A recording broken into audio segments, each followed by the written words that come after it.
dossier quid sur la sécurisation à l'est de la République démocratique du Congo. Nous réfléchissons encore et nous en parlons ce matin parce que déjà le 6 mai dernier, normalement, l'état de siège devrait déjà entrer en vigueur. Il y a déjà des autorités qui sont en route, donc nos vaillants militaires, nos vaillants soldats qui sont déjà en route vers les deux régions. Donc je vois l'Ituri, je vois également le nord Kivu, ils sont déjà en route, donc d'un moment à l'autre, ils vont déjà arriver là-bas. Et on va également poser la question à nos invités par rapport à cet état de siège. Est-ce une solution? Si oui, pourquoi? Sinon, pourquoi? Ils ont également beaucoup de choses à nous dire. Alors sur ce plateau, nous avons l'honneur de recevoir la coordonnatrice de la dynamique de femmes pour la bonne gouvernance. Elle, c'est Madame Rose Kahambu. Prenez votre micro. Bonjour Madame Rose, bienvenue sur ce plateau. Bonjour Madame et merci pour l'invitation. Je suis Madame Rose Kahambu Tombeane. Je suis la coordonnatrice de la DIFEGU, comme vous l'avez dit, et je suis la chef de délégation de l'équipe venue de Beni, Butembo et Ituri. Oui. Et à côté de Madame, il y a également un membre de la dynamique de femmes pour la bonne gouvernance. Je suis étonnée de voir un homme dans cette dynamique. Lui, c'est Monsieur Jackson. Monsieur Jackson, bonjour. Bonjour Madame, bonjour à tous les téléspectateurs des B1. Je suis très heureux de participer à cette émission. Et bien sûr, votre inquiétude, bon, je crois que c'est normal que vous puissiez vous inquiéter, mais aussi c'est normal que je sois au sein de la dynamique pour la bonne gouvernance parce que c'est une dynamique qui, comme vous l'avez vu, elle milite pour des causes nobles, la paix qui a manqué à toute une population. Voilà. Bien fait, Jackson, pour dire que cette affaire ne concerne pas seulement que les femmes, ça concerne également les hommes, d'une manière générale, dont ça nous concerne tous. Si vous êtes vraiment congolais, un vrai patriote, ça doit vous toucher, ça doit vous interpeller aussi. Et de l'autre côté, il y a Madame Gentil qui va prendre le micro, Madame Gentil Mougeni, qui est donc de la génération Égalité. Bonjour, bienvenue. Bonjour Madame, merci de nous avoir invités en cette émission. La génération Égalité, il s'agit de quoi? La génération Égalité, c'est un groupe de jeunes qui prônent l'égalité au sein de la société. Donc la génération Égalité entre hommes et femmes. Vise l'équilibre social. Et ça marche? Oui, ça marche très bien. Ah bon? Oui. C'est bien. Elle est rassurée, elle nous confirme. Ça, c'est bien. Et il y a Monsieur Jérémy Koulé, Koulé, qui est donc rescapé et victime des massacres. Il nous vient fraîchement également du territoire de Beni. Monsieur Jérémy, bienvenue sur ce plateau. Oui, bonjour madame et bonjour à tous les auditeurs qui nous captent pour ce moment. Tel que la maman venait de le dire, c'est Jérémy Koulembwe qui est en provenance du Nord Kivu, territoire de Beni, précisément en secteur de Rwenzori, où les massacres ne cessent pas à nous endeuiller nous un jour. Et comment avez-vous fait pour échapper à cela? Toutes choses que vous êtes en train de voir aux réseaux sociaux, les photos, les informations, j'arrive pour confirmer parce que moi-même ce n'est pas des montages, non? Ce n'est pas des montages. Moi-même, je suis victime de ces massacres. J'ai perdu 9 membres de la famille. Et précisément, il y avait mon épouse avec mes 3 enfants. Quand on revenait du champ, souvent nous avons des moments où les ennemis nous tuent. Vous savez que la population de l'Anse, c'est une population agricultrice. Alors, quand nous allons les mater en champ, ils barcanisent la route pour nous tuer. Et lorsque nous revenons du champ, par exemple, mon cas, je revenais du champ et avec 10 personnes. Moi, j'étais la 12e personne. J'étais derrière et le groupe était devant. On ne s'y attendait pas qu'il y ait un problème qui peut nous arriver en cours de la route. Et vous savez que lorsqu'on quitte les champs, les mamans transportent au dos les bois de chauffage, la nourriture. Alors on marchait en étant fatigué. Subitement, plus ou moins à 10 km en s'éloignant du champ, nous avions vu un groupe de personnes ressorties dans la brousse, vêtues à tenue militaire, portant des armes à feu, portant des haches et des machettes. Tenue militaire des Congolais ou... Oui, des Congolais, des Congolais. Alors, c'est ainsi qu'ils ont arrêté le groupe, tellement que moi j'étais derrière. On a commencé à tuer, décapiter, on a commencé à lier le bras, les pieds, on a égorgé. Vraiment, c'est une situation qui est tellement inhumaine, en tel point que les mamans enceintes, on est ventre, et on va couper le sexe d'un homme qu'on va introduire dans sa bouche, un stick d'arbre qu'on va introduire dans le sexe d'une femme. Vraiment, tout ça, ce que vous êtes en train de voir, c'est la réalité, ce n'est pas des montages. La population à l'Est souffre. Nous arrivons, c'est pour donner les informations qui sont tellement fiables. Je veux revenir à vous, Monsieur Jérémy Coulet. Je reviendrai à vous tout à l'heure, juste le temps de faire parler également la coordonnatrice. Excusez-moi, je me suis laissée emporter parce que ça ne fait pas plaisir d'entendre toutes ces choses. Ça fait tellement mal. Ça fait tellement mal. Madame la coordonnatrice de la dynamique de femmes pour la bonne gouvernance, vous êtes en train de militer pour la paix, vous êtes en train de militer pour la paix sur toute l'étendue de la RDC, mais surtout de ce côté-là. Vous vous ressentez comment lorsque vous écoutez le témoignage de M. Jérémy?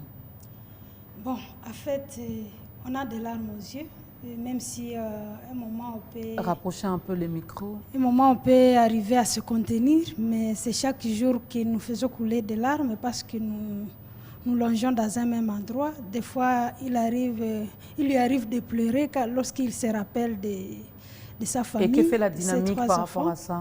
Bon, en fait, la dynamique, depuis que les massacres ont commencé, la dynamique s'est lancée dans 3 grandes activités en faveur de la paix.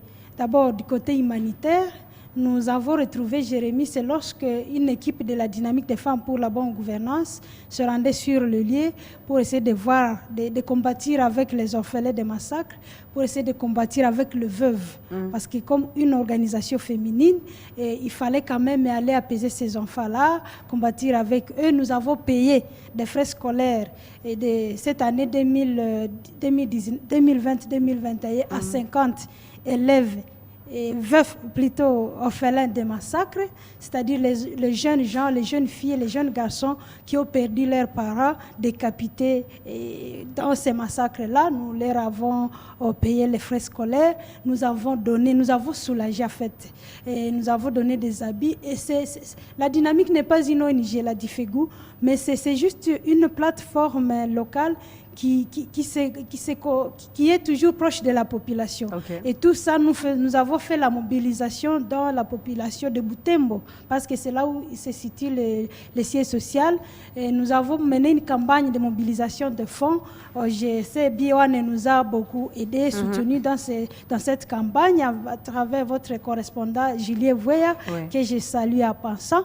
Nous avons mené des campagnes dans des endroits publics où il fallait demander de l'argent, et nous avons réuni une grande somme d'argent. Nous avons réuni une 50aine de sacs d'habits donnés par les commerçants, les mamans vendeuses de souliers, et c'était vraiment un soulagement pour ces gens-là, parce que pour nous, il fallait qu'on montre quand même, leur montrer l'amour, c'est aussi combattre et par une action, un geste humanitaire. Et vous savez, dans notre entité Beni Butembo Lubero, les gens n'aiment pas des aides humanitaires qui viennent de l'extérieur, parce que en analysant la situation, il est arrivé au moment où la population a suspecté même certains humanitaires internationaux. Et donc, les gens veulent être soulagés par les compatriotes. Voilà. C'est comme les gens peuvent venir d'ici, leurs frères et sœurs congolais. Alors, c'est après cela que nous avons dit, bon, bien que nous venons de combattre, de soulager la misère de ces gens, mais nous n'allons pas venir chaque jour. Et ils ont besoin de manger. Leur besoin principal, c'est vraiment la restauration de la paix. C'est ici que nous sommes venus. Et donc, vous comprenez que nous lançons dans les actions humanitaires, mais nous faisons aussi des recherches. Comme deuxième activité, comme vous nous avez demandé, qu'est-ce que nous faisons? Nous faisons des recherches vraiment au travers des investigations qui sont objectives.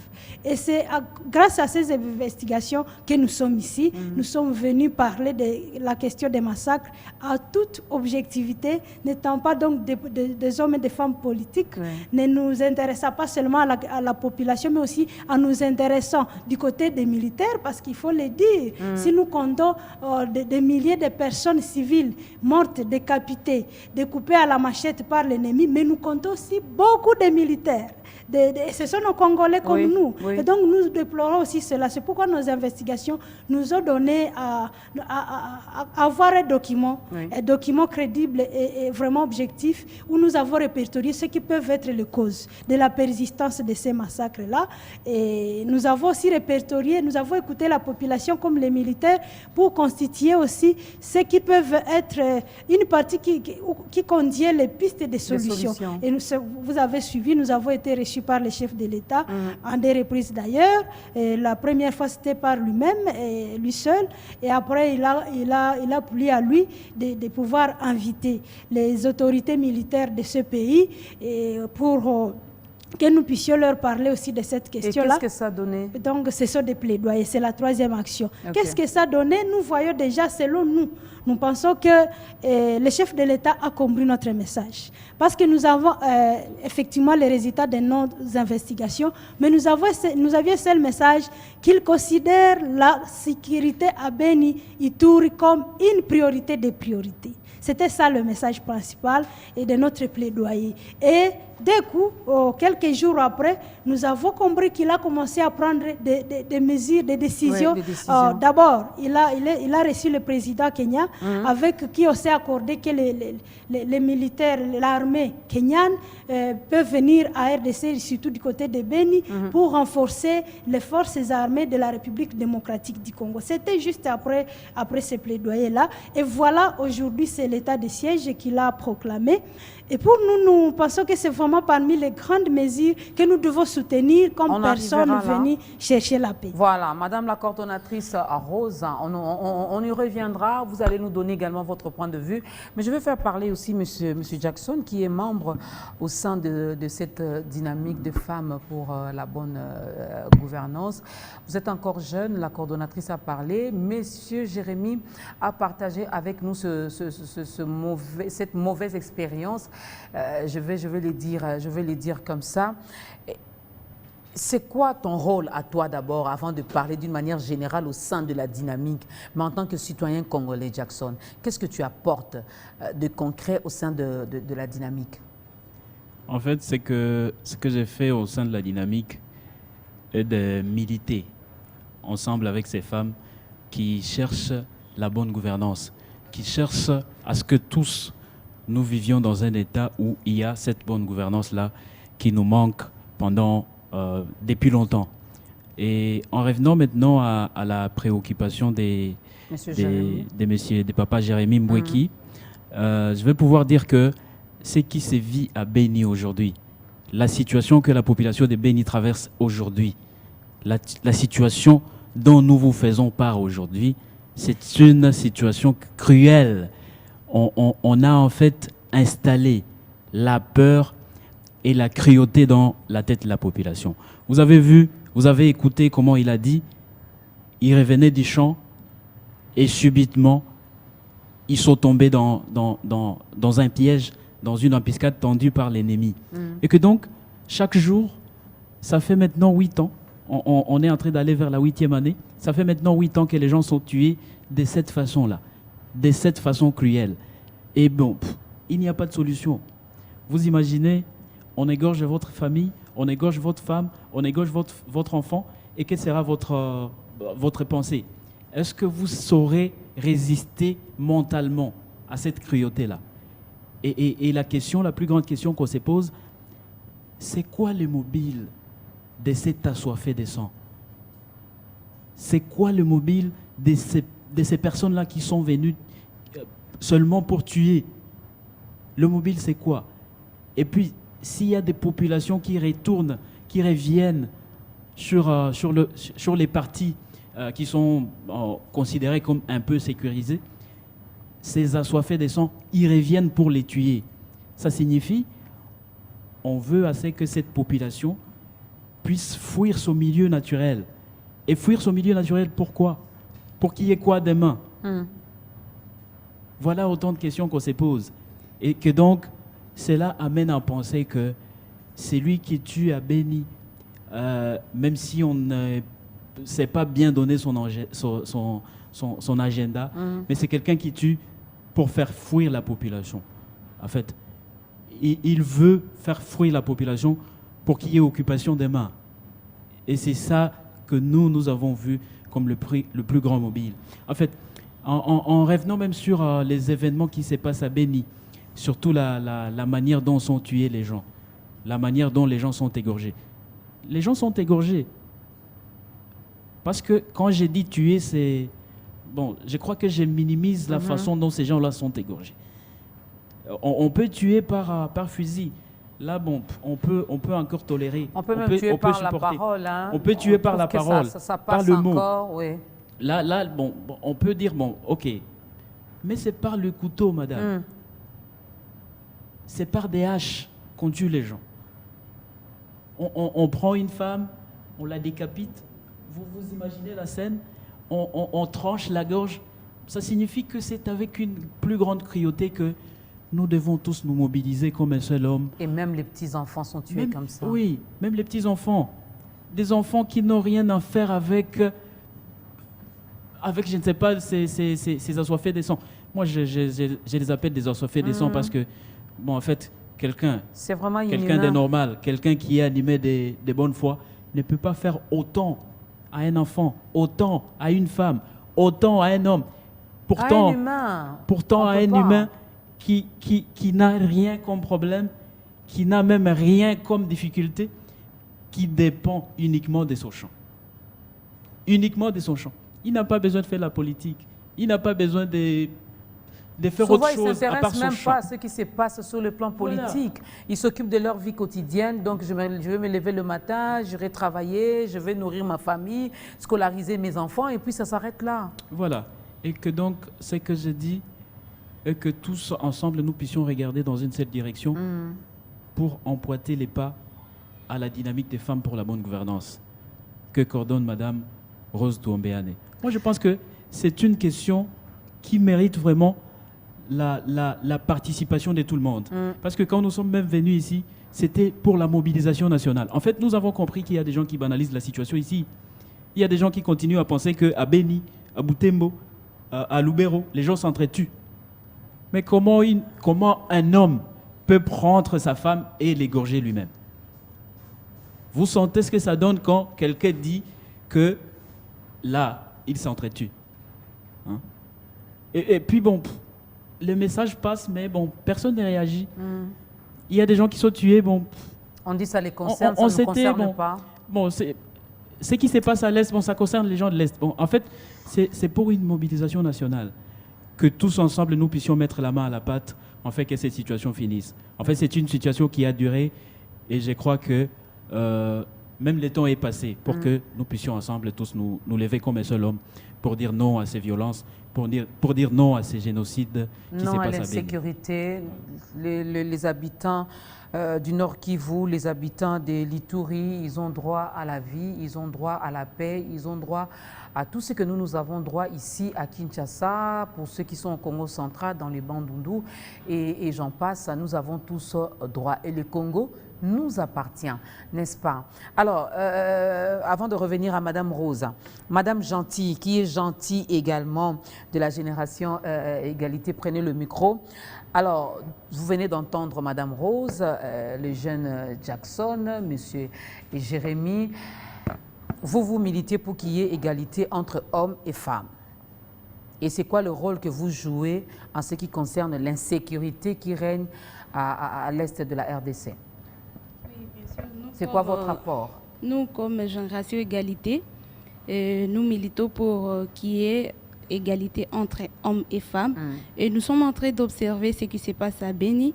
Et nous avons même été sur terrain. Nous sommes en train de voir que la dignité humaine n'est pas respectée. Et particulièrement la dignité de la femme. La façon dont on est en train de tuer les femmes, c'est une façon de leur dénigrer, une façon de leur minimiser, de saper leur personnalité. Vous allez voir une femme, on tue la femme, on déshabille cette femme-là d'abord et on la laisse nue. Vous avez entendu Jérémie en train de dire que parfois, on prend même un stick d'arbre et introduire ça dans l'évangile d'une femme. Ça, c'est une façon de dénigrer la femme, comme si la femme n'est rien. Une violation de droits de la femme, une violation de la dignité humaine. Et donc, nous dénonçons chaque jour cette situation. Ayant comme partenaire la dynamique des femmes pour la bonne gouvernance, parfois la dynamique nous associe à différentes activités qu'elle réalise et nous contribuons dans la dénonciation de cette façon-là dont les femmes sont en train d'être tuées, les femmes, les enfants. Une femme, vous allez voir, une femme, on coupe même les seins de la femme, avant même de la tuer, on coupe les seins. Vous allez voir vraiment, les femmes sont en train d'être tuées d'une façon, donc vraiment, et parfois même les femmes sont violées. Les jeunes filles sont violées avant d'être tuées. Et parfois, vous allez voir, on tue la femme et on laisse le bébé téter les seins de la femme qui est déjà morte. C'est vraiment, ça trouble vraiment les mémoires, donc ça traumatise quoi. Oui. C'est très, très, très traumatisant. Alors, Madame Rose, je reviens vers vous. Avant même de commencer à parler de cet état de siège qui a été décrété par le président de la République, vous avez parlé de comment vous vous êtes organisé, par exemple, pour soutenir M. Jérémy, qui, lui, a échappé belle, finalement, à ces massacres, mais il a vécu des choses horribles. Voir sa femme tuée, ses enfants massacrés devant ses yeux, je ne sais pas quoi dire, mais est-ce que, en dehors peut-être de les accompagner sur le plan, je veux le dire, social, les assister et tout, sur le plan spirituel, est-ce qu'il y a également, vous avez contacté certains hommes de Dieu, les églises, pour accompagner finalement ces genres de personnes? Merci. En fait, il y a parce que je me rends compte que c'est important. C'est très important. Il y a toutes les églises qui sont mobilisées sur place à Beni, Butembo, Lubero, Eringeti, même à Ituri pour la question. Je vois par exemple dans certaines paroisses catholiques, il y a déjà des psychologues engagés, rassemblés pour assister nos frères et sœurs qui ont été victimes de ces massacres de manière directe. Donc, les gens qui ont vu, qui ont assisté à l'égorgement de leurs bienheureux, des bien-aimés. J'ai par exemple rencontré à Loselose, c'est dans le territoire de Beni, dans le même secteur de Kabiti, Jérémy, Rwenzori, une femme qui a un petit bébé, mais à qui on a demandé de tenir les bras de son mari quand on l'égorgeait. Et donc, elle a assisté, elle a été là. En fait, elle a écouté les derniers cris de son mari, qu'on égorgeait comme un animal, lentement, comme on le fait pour une bête qu'on veut manger, en fait, dont on veut manger la chair. Et donc, ces personnes-là, elles sont nombreuses. Oui, elles sont nombreuses. Et nous avons déjà des problèmes, des personnes qui sont malades au niveau de leur psychologie. Nous avons des cas au niveau des structures sanitaires qui s'occupent des problèmes psychiques. Il y a plein de personnes. Les enfants qui ont assisté, peut-être qui se sont cachés dans la brousse et qui ont assisté à l'égorgement de leurs parents. C'est pourquoi toutes les églises sont mobilisées. Mais nous avons pensé que aider ces gens-là, c'est restaurer, c'est les aider à restaurer la paix. Oui. C'est ça leur besoin. C'est pourquoi on est venu ici à Kinshasa. Et on n'est pas venu comme Difegu seul, parce que c'est la Difegu effectivement qui a pris l'initiative. Mais après nos investigations, nous sommes dit, nous devons constituer une délégation vraiment solide et constituer des personnes aussi qui sont touchées de manière directe ou indirecte. C'est ainsi qu'à part la Génération Égalité que nous avons associée à la mission, nous avons aussi une association des étudiants ressortissants d'Owicha, étudiants élèves ressortissants d'Owicha et environ, qui ont fui aussi ces atrocités, qui vivent les uns à ville de Butembo, les autres à ville de Beni, et qui ont perdu leurs parents. Nous les avons associés, ils sont aussi parmi nous, même s'ils ne sont pas avec nous sur ce plateau, mais ils sont parmi la délégation, parce que la délégation, il faut le dire, est constituée de 11 personnes, dont 2 rescapés des massacres, et notre petit jeune est resté à la maison là où nous logeons parce que lui est du territoire il est en fait à la frontière de Nord Kivu et Ituri. C'est un jeune qui a perdu tous les membres de sa famille. Il est resté seul. Et donc, vous vous imaginez cet état de choses, comme vous le dites là, ça nécessite une intervention aussi spirituelle à quelques niveaux. Mais nous pensons que dès que la paix sera rétablie, peut-être c'est à ce moment-là qu'on pourra passer à ces actions. Parce que même si on les assistait psychologiquement et que chaque jour, ils sont en train de voir d'autres frères et sœurs en train d'être tués, parce que là on expose en fait les cadavres décapités à la manière décrite ici par les co-débatteurs, les collègues de lutte. Mais je crois que si la vraie manière de les aider, c'est vraiment de restaurer la paix. C'est pourquoi on est venu pour ça et on n'est pas déçu jusqu'à ce niveau. On est en train de voir des avancées parce qu'avant-hier, le chef de l'État a procédé au relèvement de chefs, commandants, comment on l'appelle, les commandants des opérations Sokola, c'est-à-dire les opérations qui attaquent l'ennemi d'Abeni, Lubero, dans les grands nord de la province du Nord Kivu. Et il a passé aussi au relèvement des officiers et même policières de la province du Nord Kivu. Ce sont en fait des décisions encouragées parce que, comme nous vous l'avons dit, nous sommes arrivés dans nos investigations à certaines causes qui ont montré que aussi les causes sont aussi de l'infiltration, d'autres problèmes, on sait même des opérations. Et que si on résout ce problème-là au niveau de la gestion des opérations, que les militaires, les braves militaires qui sont sur le terrain, engagés, ils sont engagés. Là, il faut le dire, il faut d'ailleurs les encourager. Que nous les encourageons. On n'en parle même pas. Oui, on ne parle même pas, mais ils sont là. Les jeunes sont là, mais qui vivent aussi les calvaires sur la ligne de front, qui ne mangent pas presque qui ne mangent que pendant 5 jours, sur les 30 jours qui composent le mois. Et donc, qui vivent comment arriver à donner les meilleurs résultats, voilà. Comment ils vont combattre s'ils sont affamés. C'est ça. Et donc, il y a tant de problèmes au niveau des opérations et nous sommes en train de voir déjà la volonté des chefs de l'État pour toucher ces problèmes-là et nous sommes sûrs et confiants que lorsque le chef de l'État va trouver solution d'abord à ces problèmes-là et qu'il a mis en place maintenant une administration des militaires, nous pensons que ça va aller. Nous pensons que ça va aller et je vais encore reposer cette question. Jackson va répondre, les autres aussi vont réagir. Donc, l'état de siège est entré donc en vigueur depuis le jeudi 6 mai dernier et cet état de siège a été décrété par le président de la République le 1er mai. Et déjà aujourd'hui, merci beaucoup à notre Alain Boma, merci à Julie Sefou également pour votre apport. Donc, désormais, l'armée et la police nationale administrent donc les deux provinces. Nous sommes au Nord Kivu et également en Ituri. Alors déjà, ils sont en route. Ceux-là qui sont censés être là-bas, ils sont déjà en route, ils ont pris leur avion. Donc d'un moment à l'autre, ils vont arriver là-bas. Alors Jackson, pensez-vous que cet état de siège soit une solution?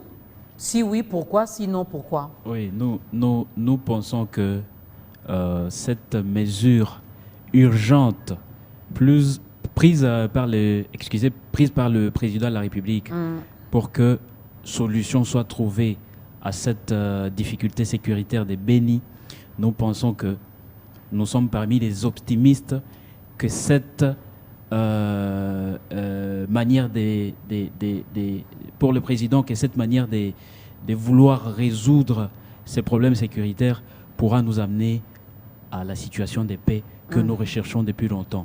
En fait, l'état des sièges, comme nous le comprenons, l'état des sièges étant une situation exceptionnelle prise par des autorités pour remplacer les autorités civiles par les militaires, nous pensons que le chef de l'État a fait confiance et a été également guidé par ses collaborateurs. Il a été guidé par ses collaborateurs pour faire confiance aux gens qui parviendront aux résultats. Parce que s'ils y vont, c'est pour les résultats, c'est pas pour les moyens. Et donc, nous pensons que le chef de l'État a essayé un peu de prendre une mesure que nous considérons des salutaires aujourd'hui, même si nous n'avons pas encore vu les résultats. Il va donc falloir attendre les résultats pour pour en débattre plus. Mais ce que nous pensons est que, au moins jusqu'à là, comme une solution urgente a été prise, elle pourra donner des fruits. Voilà. Et cette décision urgente a été prise pour lutter contre l'insécurité chronique qui règne de l'autre côté. Donc, nous sommes au Nord Kivu et aussi en Ituri.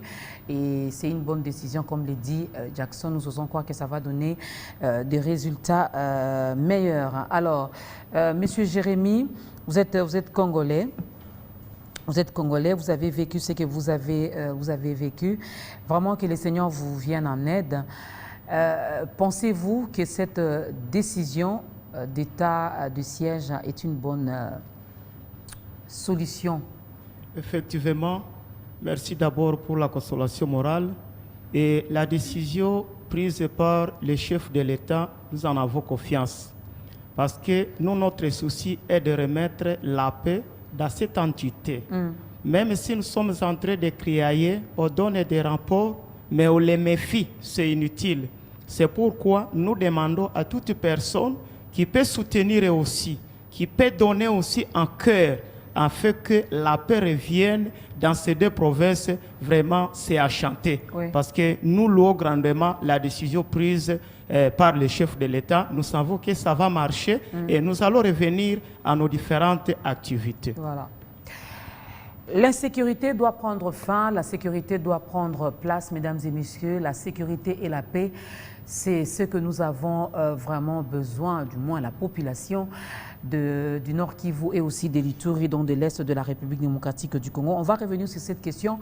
Madame Gentil va répondre aussi. Alors, si vous voulez également participer, répondre, réagir, je ne sais pas, prodiguer un conseil, apporter votre soutien à la dynamique et aussi à Monsieur Jérémy qui est là, vous pouvez donc écrire. J'ose croire que Sylvie, il y a un numéro qui est affiché. Participez également à cette émission, à cette tranche matinale donnée ensemble. Il vient de faire son entrée, tout à l'heure il aura le micro, il va répondre, mais entre-temps, Madame Gentil va répondre également à cette question. Est-ce cet état de siège est une bonne solution finalement pour mettre fin à cette insécurité qui règne à l'est de la RDC? Nous pensons que si le chef de l'État a pris cette mesure, c'est d'abord une détermination. Il a trouvé que c'est assez avec les sécurités à l'Est. C'est pourquoi il a pris cette mesure. Et c'est une volonté qu'il manifeste à finir avec les sécurités à l'Est. Et quelque chose qu'on fait avec détermination. Donc cette mesure que le chef de l'État a prise, nous espérons, nous avons confiance que ça va apporter une solution à les sécurités qui sévissent à l'Est du pays. Nous avons confiance. Et si cette mesure n'apporte pas une solution, comme c'est une mesure prise par le chef de l'État avec détermination, il va passer à d'autres mesures. Mais nous avons confiance que cette mesure va apporter des solutions. Ça va marcher. Il s'appelle Christian Emango. J'ai déjà autant de questions ici pour lui.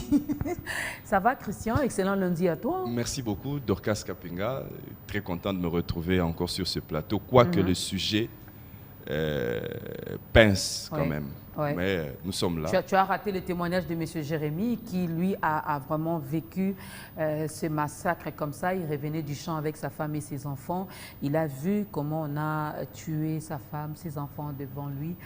Donc, des fois, quand nous, on en parle, on trouve qu'on ne sent pas combien ça fait mal, combien ça pèse dans nos cœurs, parce que nous sommes ici à Kinshasa, on pense que tout va bien.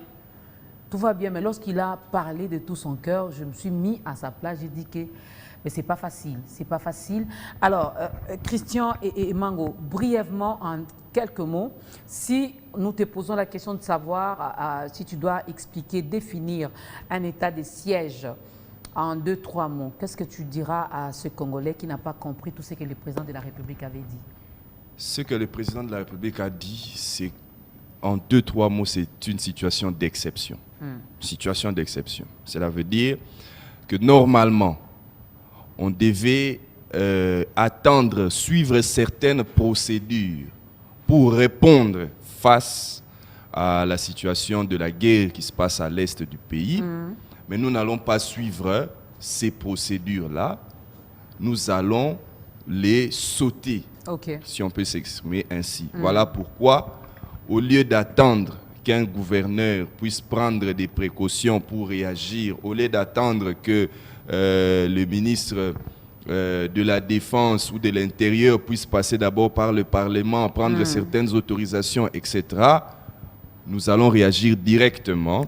Au lieu, si nous avons une information, parce que vous savez que ça a été souvent une grande difficulté pour notre armée, on peut avoir une information. On peut savoir que les rebelles se trouvent à tel endroit. On peut savoir qu'il y a telle personne qui est leur informateur.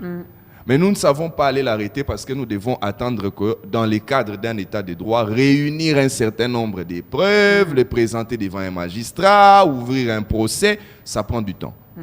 Mais là, nous n'allons plus suivre ces procédures-là. Voilà pourquoi on dit état de siège. Les tribunaux civils, ça c'est en tout cas la partie de la décision que j'attends encore du chef de l'État, parce qu'on a entendu que ça a été un peu, excusez-moi, c'est mon avis, trop politisé. Les gouverneurs sont devenus des militaires, mais la question fondamentale, c'est que pendant l'état de siège, on attend assez que les tribunaux militaires puissent remplacer les tribunaux civils. Jusque-là, nous n'avons pas vraiment senti de cela. Parce que ces gens-là, maintenant, il peut y avoir, d'ailleurs ça aussi ça a été repris dans l'ordonnance, des perquisitions sans suivre la procédure normale, parce que nous sommes en situation d'exception. C'est-à-dire que les militaires peuvent arriver chez vous, ils entrent, ils commencent à fouiller. Ils n'ont pas besoin d'obtenir d'abord un mandat du parquet pour pouvoir venir, ni d'un juge.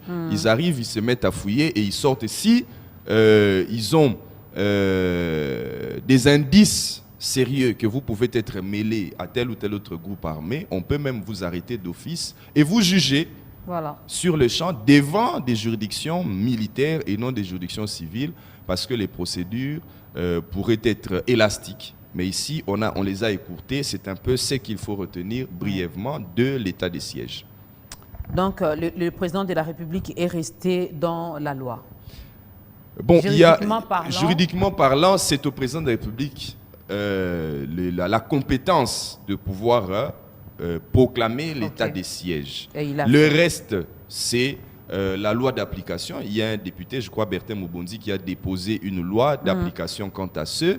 Il y a toute une confusion tout autour de cette question-là, mais je crois que le Parlement peut même en urgence pouvoir se pencher sur cette loi-là et donner des mesures d'application à l'état de siège, état d'urgence. Bonjour Maman Dorcas, mes questions sont les suivantes. Est-ce que vous êtes sûr que la décision du chef de l'État de proclamer un état de guerre, un état de siège donc à l'est de la République démocratique du Congo, peut-elle mettre fin à cette guerre, à cette insécurité? Nous avons posé cette question.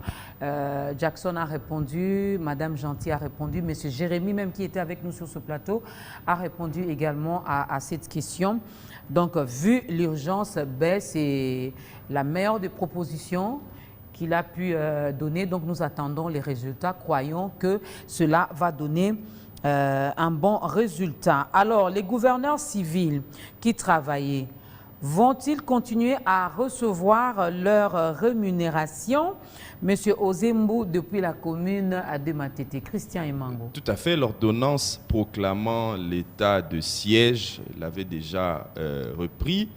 Les gouverneurs civils ainsi que les assemblées provinciales des deux provinces vont continuer à percevoir leur traitement social. C'est comme ça qu'on a désigné ça. Ils vont continuer à percevoir ça. Il n'y aura pas, ça ne va pas s'arrêter. On espère surtout que les budgets vont pouvoir continuer à couvrir ces dépenses-là. Mais ce qu'il faut lever comme équivoque, c'est est-ce qu'il faut payer aux gouverneurs militaires ce qu'on payait absolument aux gouverneurs civils? Ça, c'est la grande question. Parce que les militaires ont déjà leur solde, ils sont déjà payés en tant que tels. Il y aura certainement des primes à ces gouverneurs militaires-là, mais est-ce pour autant, il faut maintenant les transformer en autorités politiques pour qu'ils commencent maintenant à bénéficier de toutes les tous les avantages que bénéficiaient les autorités civiles. Moi, je pense que pour que nous ne soyons pas budgétivores et pour que l'état des sièges ne puisse pas devenir un autre projet budgétivore éléphantesque pour la nation, ils sont militaires. Je crois qu'ils ont eu la formation de rester militaires et les avantages qu'ils ont toujours eu, ils continueront à les percevoir sans les considérer comme les autorités civiles. Sinon, tu risques de comme la COP. Okay. Ça veut dire qu'il y aura des rapports qui vont toujours venir au chef de l'État qu'il faut prolonger, parce que vous devez savoir qu'un mois après... Déjà, il y a déjà, nous savons, du moins pour ceux qui ne le savent pas, que cet état de siège est parti pour 30 jours renouvelables. Renouvelables chaque fois, 15 jours. Voilà. Il ne faudrait pas qu'on puisse ramener des rapports au chef de l'État, combien même on voit que la situation s'améliore sur terrain, mais qu'on puisse amener au chef d'État, comme ça a été le cas avec l'état d'urgence. Ici, nous sommes restés longtemps dans l'état d'urgence pour rien. Il ne faudra pas qu'on puisse ramener au chef de l'État et qu'on prolonge la situation. Entre-temps, c'est pour les poches des gens qui sont en train de se remplir. Ça va encore faire perdre à l'État les moyens dont on aurait bien souhaité que ça puisse descendre au niveau des militaires. Quand ils sont bien motivés, ils vont aussi avoir une autre... compréhension du terrain. Que tu insistes là-dessus, j'ose croire qu'il y a des autorités qui nous suivent ce matin. Madame Rose l'a évoqué ici. Des fois, quand nous venons ici, même pour parler de Béni, on ne mentionne pas nos militaires qui sont de l'autre côté et qui d'une manière ou d'une autre, fournissent également des efforts pour essayer un peu de sécuriser la population et leurs biens. Des fois, on n'en parle pas. Elle a évoqué ici, ils sont abandonnés. Des fois, ils mangent une fois après 5 jours. Alors, comment vous pouvez demander à Dorcas d'aller combattre les ennemis de la RDC, d'aller sécuriser la population et leurs biens, de prendre soin, mais vous ne prenez pas soin de moi? Il n'y a pas de motivation. Justement, c'est ce que nous disons. L'état des sièges a été décrété. Moi, je vois ici, il y a des gens qui font souvent les bouilles. Est-ce qu'on ne peut pas enlever $500 dans les salaires des militaires pour donner aux fonctionnaires? Et pardon, dans les salaires pas les militaires, ils n'ont même pas, $200. Dans les salaires des députés pour pouvoir remettre aux fonctionnaires. Mais c'est la décision du chef d'État, nous la respectons.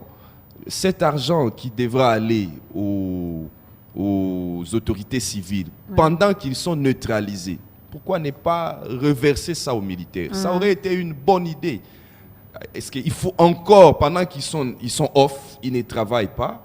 Et d'ailleurs, dans l'allure où nous allons, moi je le pense, d'ailleurs, on va entrer en vacances parlementaires et je suis fort persuadé que ces institutions-là ne vont pas revenir. Parce que d'ici le 30 juin, les institutions provinciales iront aussi en vacances. Donc, je ne vois pas pourquoi. Or, ce qui est sûr, l'état de siège, je ne vois pas cette guerre asymétrique avec autant de groupes armés sur les deux territoires, peut prendre fin. J'effleure même la question du téléspectateur qui a dit est-ce qu'on peut réussir? C'est comme madame vient de le dire, c'est juste une décision d'engagement. C'est pour montrer, donner des signaux que maintenant on est venu, on a l'esprit du combat. Mais penser automatiquement qu'au bout de 30 jours, on peut mettre fin à une telle guerre, je crois que même les Américains, je ne sais pas s'ils peuvent être capables de faire ça, parce qu'ils ont pris des années en Irak. Une guerre, quand ça commence, on sait. Mais quand ça prend fin, personne ne sait. Donc, dans les 30 jours, et on va aller jusqu'à 60 jours, l'état des sièges sera peut-être encore sur pied d'œuvre. Et en ce moment-là, continuer toujours à déverser des fonds aux autorités civiles qui les percevaient déjà avant. Moi, je crois qu'il faut qu'il y ait des réaménagements au niveau du budget et reconsidérer la manière dont nous voyons nos militaires pour pouvoir leur donner suffisamment de moyens. Ça va être important, surtout pour ceux qui sont dans les zones de combat dans les deux provinces. Madame Rose, la dynamique des femmes pour la bonne gouvernance milite pour la sécurité, pour la paix à l'est de la République démocratique du Congo. Ça fait combien de temps que vous menez ce combat? C'est depuis 2014, c'est-à-dire l'association a été créée avec l'avènement des massacres. C'est lorsque les femmes se sont dites, non, comme femmes, c'est nous qui donnons la vie, mais on commence à la bafouer, nous devons quand même nous organiser pour que nous puissions contribuer à notre niveau à la restauration de la paix. C'est donc depuis 2014 que la dynamique des femmes pour la bonne gouvernance a été créée.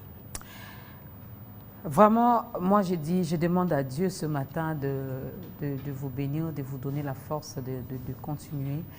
Et nous osons croire que la paix reviendra, ainsi que la sécurité à l'est de la République. Vous avez vu les présidents de la République, juste après quelques jours, il y a eu cette mesure d'état de siège. La lutte continue parce qu'on continue encore à tuer nos frères et sœurs, nos mamans, nos enfants de l'autre côté de l'Est. Mais est-ce qu'il y a un message à la population ? Si on demandait à Madame Rose de regarder sa caméra, de s'adresser directement à la population congolaise, parce que celle qui est de l'autre côté de l'Est, elle est en train de vivre ces massacres. C'est devenu comme sa vie quotidienne. Hein? Donc, du jour au jour, on sait peut-être qu'on va dormir, on ne sait pas si on va se réveiller, on sait peut-être qu'on ira au champ, on ne sait pas si on va rentrer à la maison. On a vu même les petits-enfants qui se sont levés, les écoliers qui se sont levés, qui ont dit non. Nous allons dormir à la belle étoile pour qu'il y ait la sécurité et la paix à l'Est. Mais parler au reste de la population congolaise. Merci. Et ce que je vais demander à la population congolaise, c'est de considérer cette question comme une menace nationale, une menace à notre nation, la République démocratique du Congo, et non pas une menace à ces pauvres agriculteurs et agricultrices qui n'ont rien à voir avec la politique de notre pays. Je demande à tous les Congolais de se solidariser avec nous. Et c'est un devoir constitutionnel. Et c'est la Constitution qui nous demande que lorsque notre nation est menacée, que nous avons ce devoir de nous solidariser. Et contribuer à la sécurité de chez nous, c'est d'abord éviter ce langage de nature à culpabiliser, Jackson l'a dit, de nature à culpabiliser la victime. Et dire donc que la victime se tue, entre guillemets. Et donc, c'est un langage qui renforce beaucoup plus l'ennemi et qui décourage, qui déconnecte en fait la victime à sa nation. Ce n'est pas bon et c'est dangereux. Et se solidariser avec la population de l'Est, c'est aussi chacun doit jouer ce rôle dans sa fonction, dans son métier. Les journalistes, nous devons aussi mener une guerre médiatique, comme on l'avait fait à la période du M23. Les artistes doivent produire des chansons qui doivent soulager la population de l'Est et qui doivent aussi intimider l'ennemi. Parce que lorsqu'on fait une guerre, c'est aussi intimider l'ennemi. Mais quand nous tenons un langage qui le rend fort, ce n'est pas bon.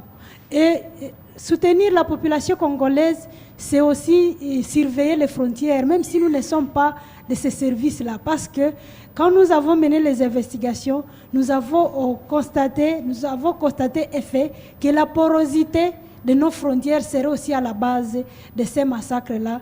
Parce que le Nord Kivu et l'Ituri partagent les frontières avec deux pays voisins qui ne sont pas blancs dans cette situation insécuritaire. C'est notamment le Rwanda et l'Ouganda.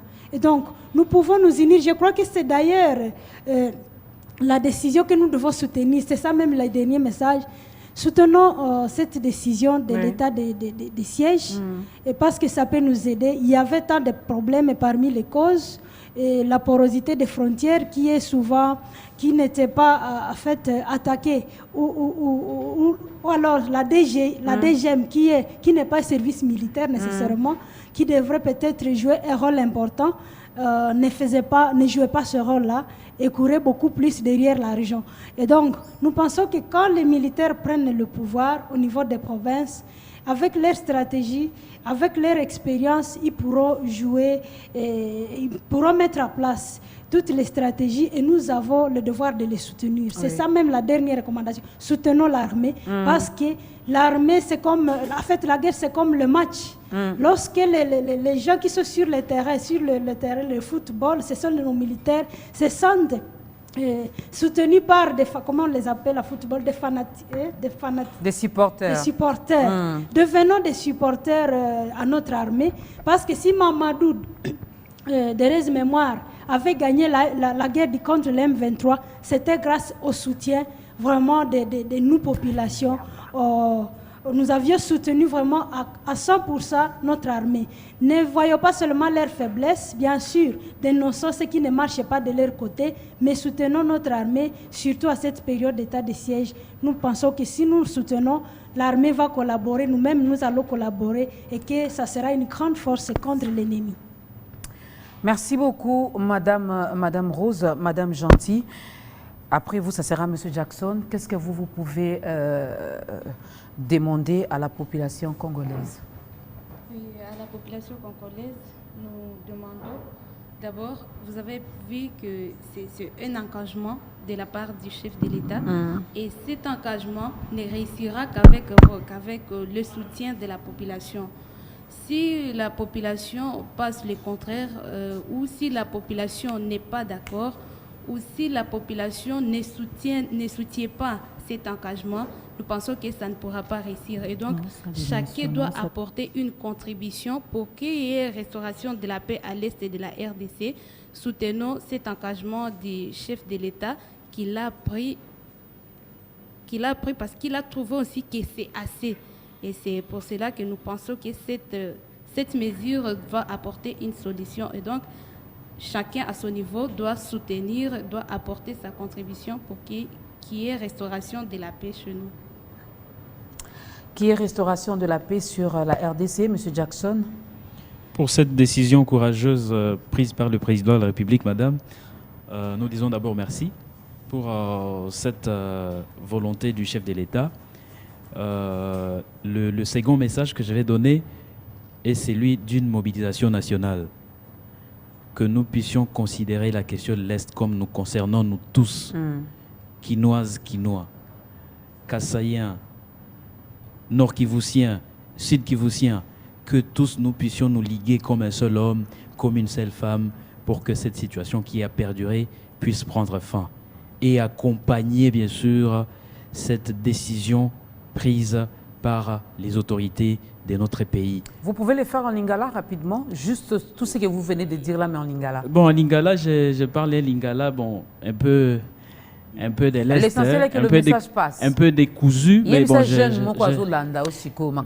je vais essayer de le faire.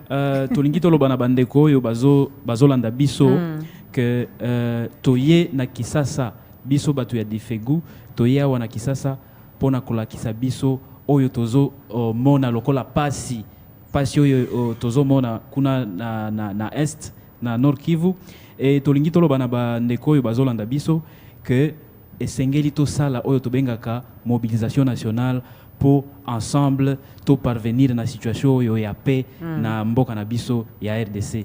To accompagner ba décideurs politiques, to accompagner ba politiciens na biso au bazui décision oyo ya état de siège. Nous vous remercions. Merci beaucoup, M. Jackson. Donc, Tobeng Bakongolais, nous sommes tous sangana. Quand il parle de la mobilisation, et Sengeli Tobeng à la Bengana, tous sangana, nous sommes tous militer pour que Kimia ezonga na Beni, ezonga na Nord Kivu, ezonga pe na Ituri. Je suis de cœur avec M. Jérémy et je profite pour lui dire que Jésus-Christ continue à l'aimer. Madame Bijou Foura à partir de Boutembo. Monsieur Jérémy, ce message était pour vous. Madame Bijou vous dit que Jésus-Christ continue à vous aimer. Ça, c'est vrai et ça, c'est la vérité. Parce que nous, on peut se fatiguer, mais Jésus-Christ vous aime. Hein? Parce que des choses comme ça, quand j'avais posé cette question à Madame Rose, deux fois, on a l'impression que Dieu ne nous aime pas. On s'est dit, si Dieu m'aimait, il n'allait pas permettre. Non, il est souverain. Il sait pourquoi il a permis, mais ne doute jamais de son amour. Christian Imango, un dernier mot pour aujourd'hui? Mon dernier mot, je vais m'adresser particulièrement aux artistes musiciens. À une époque, Baïmbele Bisso, Djouya Mouzé, Baïmbele Bisso, Franc Congolais, Banzembo Bongo Ezara Sousouté. Les lots, bon, malheureusement, Naïbi que Fali Poupaïmba, Nzembo Moro Aloba Tongi, pomme de terre, il y a Goma Eliama na ba Congo, Fumba ba Congo et diamana nini. OK. Mais nzembo na sala promotion na ngoti. Na ebité pona nini. Mais sala promotion na ngoti. Na ebi ke faire ayembela nzembo moro ya Congo, oui a sala clip nini mais to santate. Bon, peut-être que... Ambassadeur de la paix, on dirait... Bon, il y a le moins à Kala, il y a un album, il y a un UNICEF et tout ça. Mais peut-être Kala, babandaki kobanga parce que que soko sali promotion en Nzembo bongo, ennemi en mboka ba oki ko se retourner contre you. Tant il fallait que vous bêta concert na est kuna o ba ibie ça ko ba permettre de na 6e émission mais c'est important. Cette fois-ci le col a décrété état de siège. Ça veut dire que ba pesibino autorisation zele fungwa mi amunene pour que bo frapper siko pour muto sa bino likambu azate. Bozo zo ba 10 millions de vues na ba YouTube, ba 100 millions mais ezaka rapport na banzembo oyo. Ils ont aidé Congo peut-être dans la culture ils ont kende mais ils ont réalité mususu wa banzembo na tozo kango. Alors cette fois-ci état de siège ils ont occasion tout le monde a paix intervention na bino na domaine wana. Un grand merci à la grande équipe. La semaine commence avec Dorcas Kapinga. Je serai de retour sur ce plateau, mesdames et messieurs, le vendredi avec celle qu'on appelle Julie Sefou, la dame de fer. D'ici là, excellente semaine à vous et portez-vous bien.